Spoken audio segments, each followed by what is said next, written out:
So, good morning, everybody.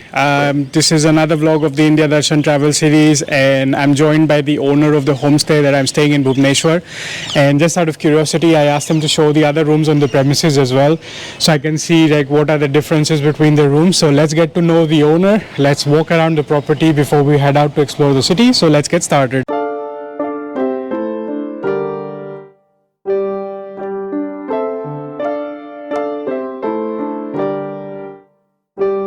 हाय जी, नमस्ते। मेरा नाम सुनील कुमार नायक है।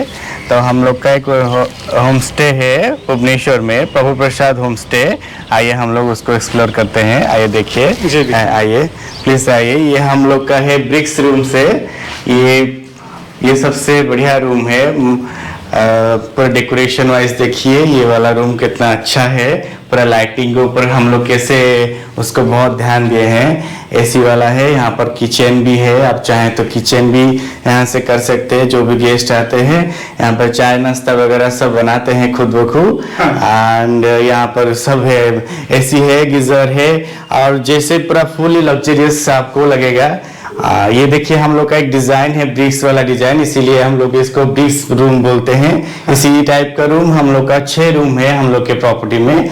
जैसे हर रूम का एक नाम दिया हुआ है। जैसे ये वाला ब्रिक्स रूम हो गया, उसमें बाम्बू रूम हो गया।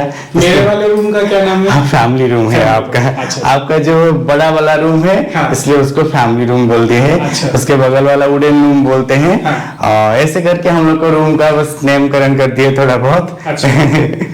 और हम लोग का फॉरेनर भी बहुत सारे आते हैं। फॉरेनर अराउंड 35 कंट्री से फॉरेनर भी आ चुके हैं। अच्छा। तो फॉरेनर इस रूम को बहुत लाइक करते हैं क्योंकि ना बहुत ऊपर है, बहुत अच्छा लगता है वेंटिलेशन के वाइज, उनको बहुत अच्छा लगता है। आप भी थोड़ा आइए और कुछ दिन रुकिए। भुवनेश्वर का पूरा बीचों बीच है। यहाँ से रेलवे स्टेशन बहुत ही पास है, अराउंड 1.5 से 2 किलोमीटर है। एंड एयरपोर्ट भी 1 किलोमीटर अराउंड है।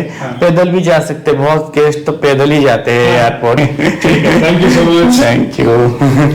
So he was the owner and he was explaining the location of the property is very strategic. It's very close to the railway station, very close walkable distance to the airport even, and they have different thematic rooms. So this room that he was showing us was the brick room, fully air conditioned, comes with geyser, has a kitchenette. My room is the family room that you've already seen in the previous vlog. So they have different thematic rooms and they have several different rooms on premises. Total कितने room होंगे आपके पास? 6 rooms. They have 6 rooms out here, different sizes, different themes and such. So I already left his contact information and address and stuff in the previous vlog. I'll do that again in the description box of this vlog. Feel free to contact him. He's a very friendly host and he can help you out with anything that you need. Thank you.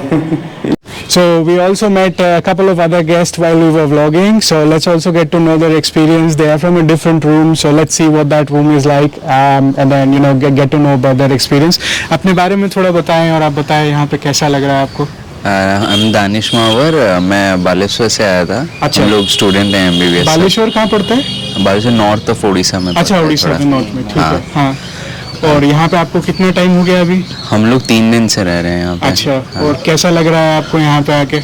Like बहुत जितना सोचा था उससे बहुत अच्छा है। हम लोग जब आए थे, फिर अंकल ने हमें सब कुछ अच्छे से दिखाया। पहले तो लाइक फैसिलिटीज बहुत अच्छे हैं। अंकल मैंने स्पेशली बहुत अच्छे आदमी हैं। और कुछ घूमने जा पाए आपके? अभी काम में बिजी हैं आप? काम में थोड़ा बिजी हैं। चलिए।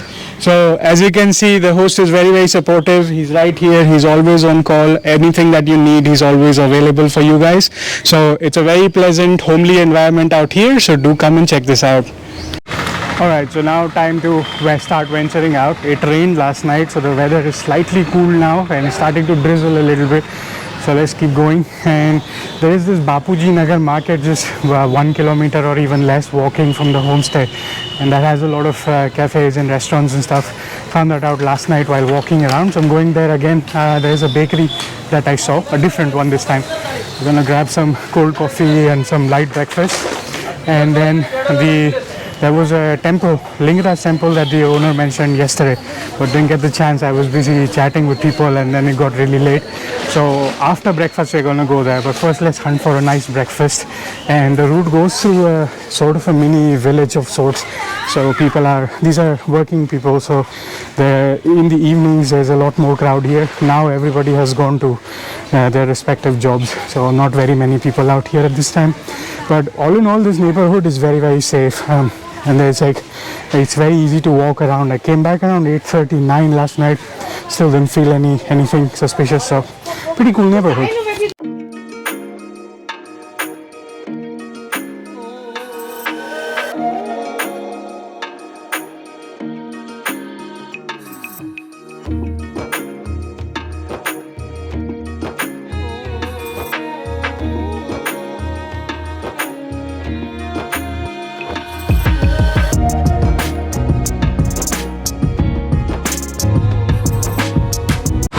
So in the end it wasn't a very light breakfast because the vadas were very huge, but anyways it was a quite delicious breakfast. So I'm now full, gonna be full for a while, so decided to take a walk. It's a long walk to the Lingaraj Temple. Well, okay, long, 2-3 kilometers, so it's gonna be fun.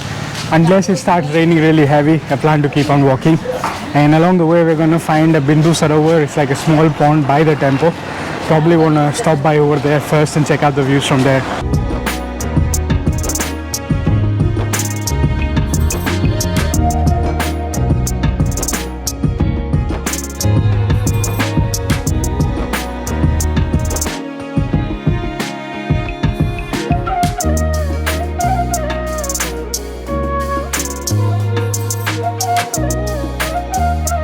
Finally found the Bindu Sagar. This is it.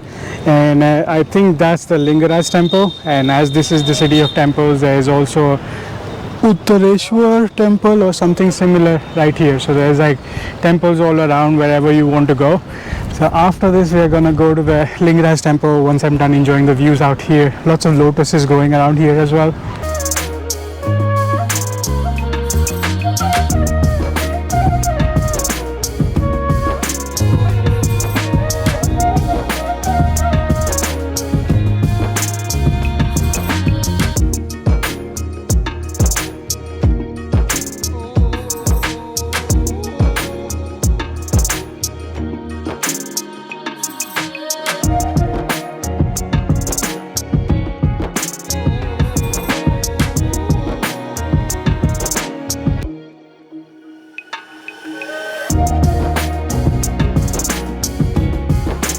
Alright, so just came out of the temple. Was 11th century temple, so it's a very ancient temple, very well revered in the city. After all, this is the city of temples, and aside from the main temple inside, like the main deity, there are also other small and big temples combined. Probably there are like 100 plus temples if you count all of them together, I guess. But yeah, unfortunately it has become very commercialized. Photography, videography inside is not allowed, that's why there's no vlog of the inside. But I am told there is a viewing deck somewhere where you can go and take in the views, because this is also not allowed for non-Hindus to go inside and non-Indian citizens to go inside. So for them, I think they've made the viewing deck, and for us we can also take in the views. So let's try and find out where that is, and I can show you like an aerial view of the temple in that case.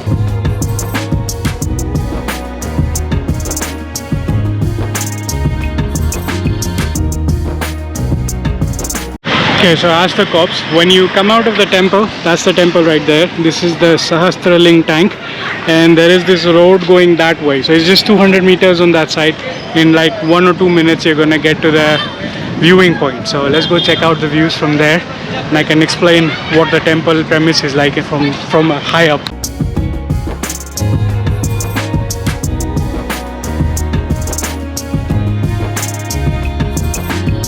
Okay, found it. It was a very short walk. We are just behind the temple.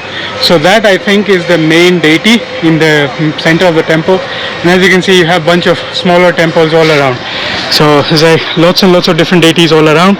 That's the main one, and then some big, some small temples surrounding it. Lots of lush greenery around, some seating area, especially in the park. There are benches, So when you sit down there, especially in a weather like this is like early August. The weather is going to start becoming cooler after monsoons. But even today, because it's cloudy, somewhat of a windy day, so it's very peaceful to sit inside. But yeah, just be mindful of the commercialization of the activities of the inside. But otherwise, it's a good place to hang out. I spent almost an hour here. So after this, I think in this area there's a whole bunch of other temples if you want to do that, like temple visitation and stuff for the entire day. But I'm going to move on to caves. So in the last vlog when I came here from the airport, showed you there are 2 caves around. So I'm on one side of the airport. I do see planes taking off, and now I need to go to the other side of the airport to be able to visit the caves. So I'm going to look up an auto or an Uber from here and try and get to the caves as my next stop once I'm done enjoying the aerial view of the temple.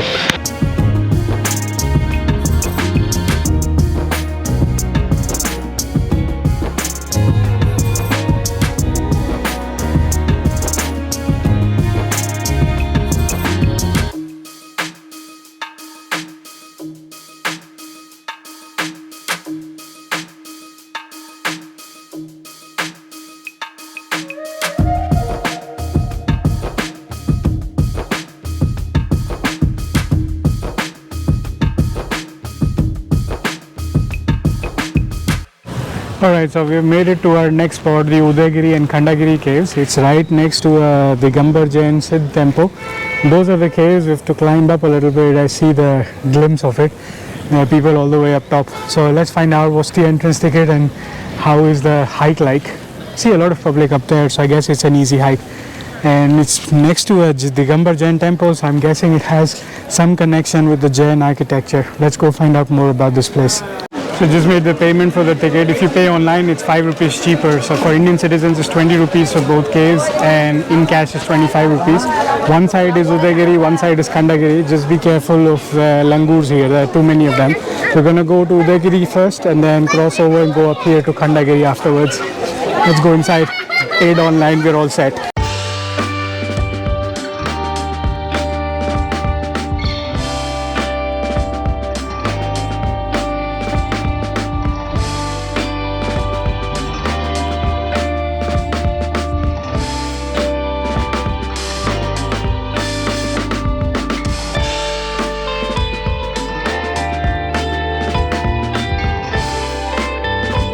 Remember how I mentioned in the Girnar hiking vlogs that most of the Jain temples are always on top of a hill? I was wondering why there wasn't one until I spotted that. That's a Digambar Jain Temple on the Khandagiri side. You can climb all the way up, and we are on the Udayagiri side. These are the caves, and as the board sign said, they belong to the Jain ascetics. So I was right, it has something to do with the Jain culture and the archaeology from back in the day.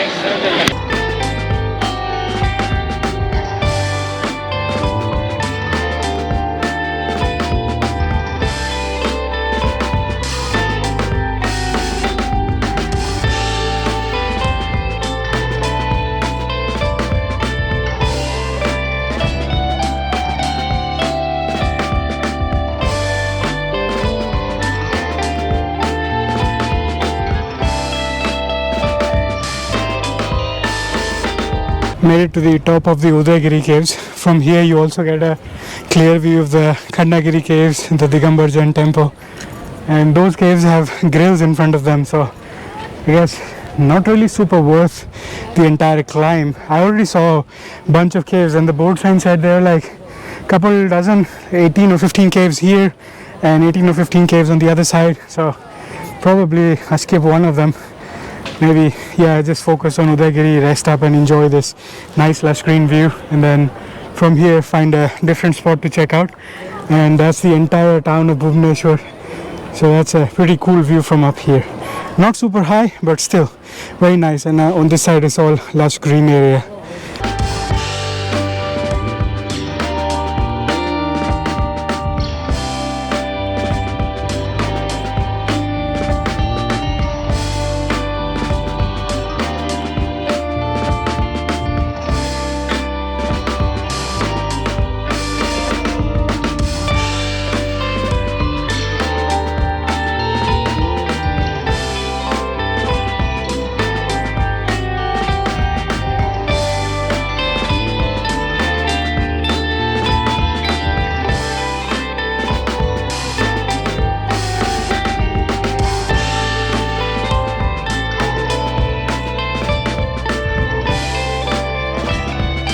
Alright, so made it to the next stop for the day.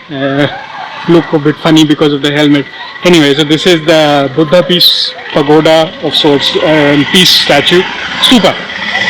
Getting here was a little bit tricky. Not only is it a little bit further away from the caves, but the cab drivers and the auto drivers don't want to come here because there's a local union that starts at the beginning of the touristic area out here, and they want to overcharge like extra 50 to 100 rupees to get here, and they always complain like they can't stay up, they have to come back down to the taxi auto station, so they charge extra for that and whatnot.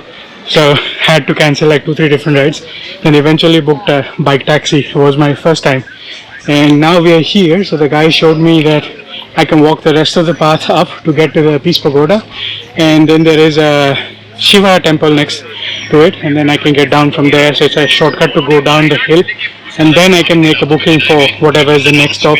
Then I might get it. If I book it right from the hill, nobody's going to be able to come and pick me up anyway, so better to go down. Anyway, let's check out the Peace Pagoda. I could see it from a very far distance from flyovers and stuff. It's a very nice, big and peaceful place. The guy was a local, so said it's a very nice place to hang out, so enjoy the peace out there. And then whenever you're ready to move on, just come down and book your next ride.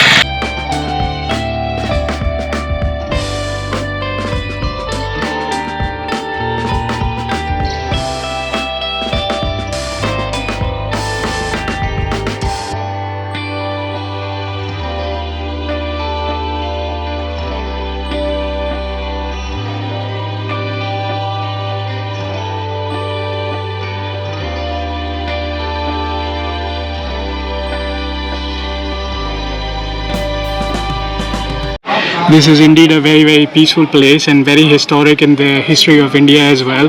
So the great Emperor Ashoka, this is where he fought the Battle of Kalinga. Odisha was previously known as Kalinga, and then he kind of surrendered his arms and took on Buddhism and the path of peace, and that's why there is this Buddha Peace Pagoda out here. And then he tried to spread Buddhism from here onwards. And I don't know how much of that plate were you able to read, because it was on stainless steel plate with a reflection of the sunlight. But also said, like, back in the day, a Buddhist monk from Japan mentioned that Buddhism after the death of Lord Buddha would return to India, its country of origin. So that's how Ashoka started and propagated Buddhism from here. And around town is all the Dholi village. Lots of farming happening here, and that's, I don't remember the name of the river, but that's a very big river out there.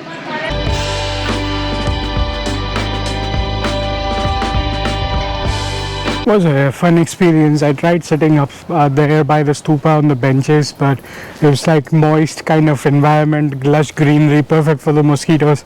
So got starting to get eaten alive, so I started walking down again. So I'm walking down this slope to the temple, and then from there the guy showed me a shortcut to get down to like a main road from where I should be able to get the public transport again. So let's go to the darshan if it's still open. It's 3:30 right now, not sure if it's closed. Let's see, let's go find out. Yeah, it's a very peaceful view, and by the way, the name of the river is Daya River. Pretty sure it has something to do with the conversion and change of heart of Ashoka, and how he started showing, let's say, gave up arms and adopted the path of non-violence. That's why it's like humbleness kind of instilled in that river as well. So there's a bridge, there's a viewpoint for the river, but right now of course it's very heavy flow, so I'm skipping that, just walking on the main path. That's the Peace Park area. So the guy was mentioning there's a nice lush green park with Buddha statues. Should go and hang out there. I was wondering where that is. And behind me there's also a craft bazaar, but the guard was explaining that it has been closed since COVID time and is not likely to reopen because they don't have parking here. So, but yeah, it's pretty lush green. Except for the mosquitoes, I guess it should be a nice place to take a walk. Let's go enjoy the peace and solitude out here. I'm seeing most of the taxis that bring tourists out here go straight to the top and then straight down. Nobody's stopping out here. So most likely I should have the park to myself for the most part. Let's see. Wow, couple of Buddha statues out here. I guess if they could kind of make this more proper, then would be a nice picnic spot.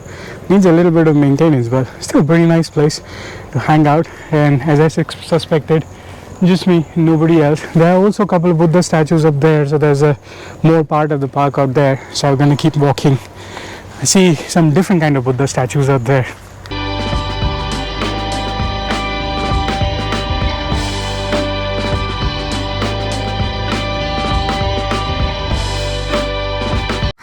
So I did manage to take the shortcut to come down, but probably while walking around or while snacking at the fruit vendors, I missed the Shiva temple. I asked the local cab driver and he said it's behind the Peace Pagoda somewhere. So I don't know, I'm already at the foothill, so I'm not going to go up again.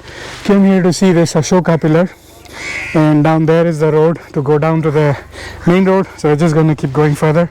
And I think it's 3:30 now, so maybe just go back to the room and rest up a little bit, and then after a break at night we're going to go out for some nice dinner. Still full from the morning, and I had some cucumber salad and lemonade out here, so should be okay for a while. Let's go back to the room and rest up a little bit.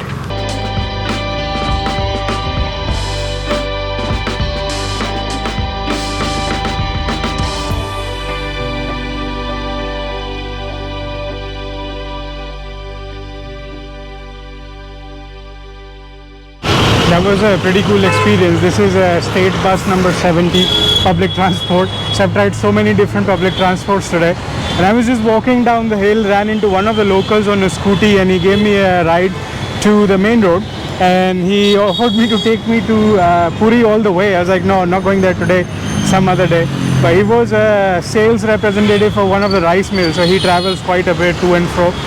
And that's why he was like, okay, and then he actually showed me which bus to go on, where to get off, and he also told me the pricing. So he said auto should cost you 20, bus should cost you 10, and then you can walk the rest of the way. Because the thing is, if I negotiated myself, they would probably start at 150 or 200 rupees, like 10x the price. So that was a pretty cool experience. There's so many different modes of transport in just a single day. So now we just figure out which way is our homestay and walk back home, because it's getting a bit too hot for now. Probably in 1 or 2 hours we'll be back out again for a walk. So now I understand it. So this is called Raj Mahal Square because this is Hotel Raj Mahal and that's the Rajpath Road. So from here the homestay is just 15 odd minutes by walk, or 5 minutes if you have a vehicle. And I did walk along this road yesterday as well. So I think Cream and Spice would be on the way again. Probably can grab Badam Thandai or something along the way and then rest up. Wow, it's gotten extremely hot all of a sudden. Can't even open my eyes. Anyway, see you after a short break. Many minutes later. I was thinking about resting just for a short bit, but rested for 2-3 hours instead. Was just working on some stuff and then looking around the map to try and understand the geography of Odisha. So now we're gonna go back to that market again and probably find something to dine at close by. Don't feel like walking too far away because it just rained and outside is all muddy and slush. So let's take a quick walk and find ourselves some nice local authentic dinner. This market becomes a little bit more lively at night time. As you can see, these are all eateries. They are all open now. In the morning when I went for breakfast, everything was closed. They don't serve breakfast kind of things like biryani and proper meals and such. So I think in the next vlog there was this one restaurant that serves Odia cuisine, and the owner was very friendly and I've had a meal over there. So I'm trying to retrace my steps and go there again and see if they can serve something different this time.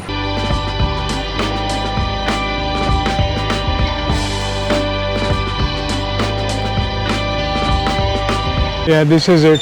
Khanti Odia Hotel and Restaurant. Let's go inside and try and see if the owner is still around. So I'm back at the restaurant, found the owner with me. So we're gonna give him a chance to introduce himself and tell us more about the restaurant.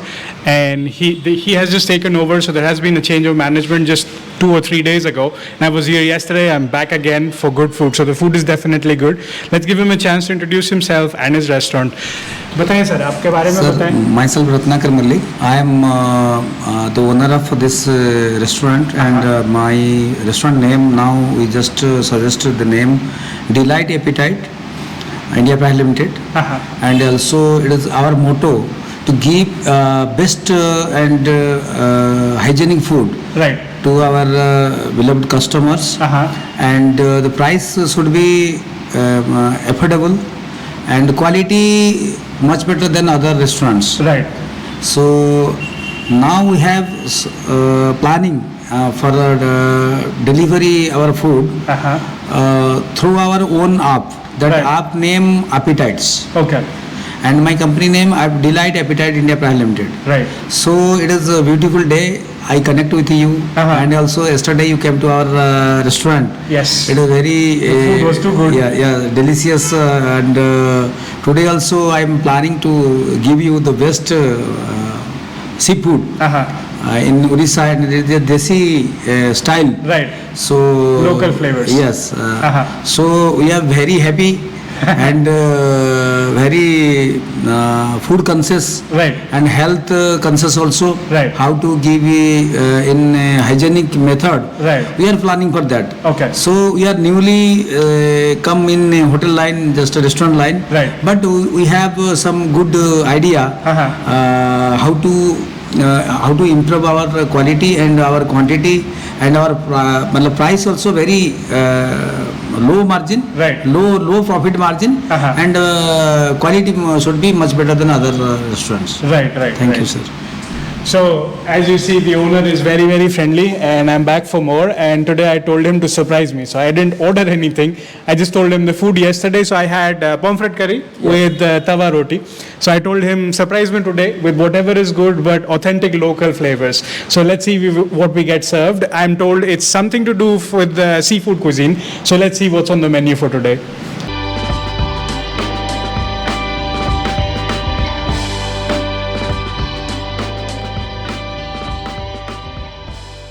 So that was a very delicious meal, so much so that I totally forgot that I had to vlog. So I'm sharing the feedback now.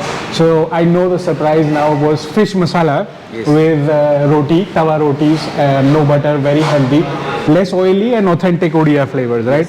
So I have had their pomfret curry and fish masala so far, 10 on 10, recommend both of them. I'm guessing the other dishes are also equally as good. So I'm now gonna settle the bill, chat with the owner a little bit before we head back to our homestay. Gonna wrap this vlog up. See you again in another vlog. This is a Rustic owner signing off. See you again the next time.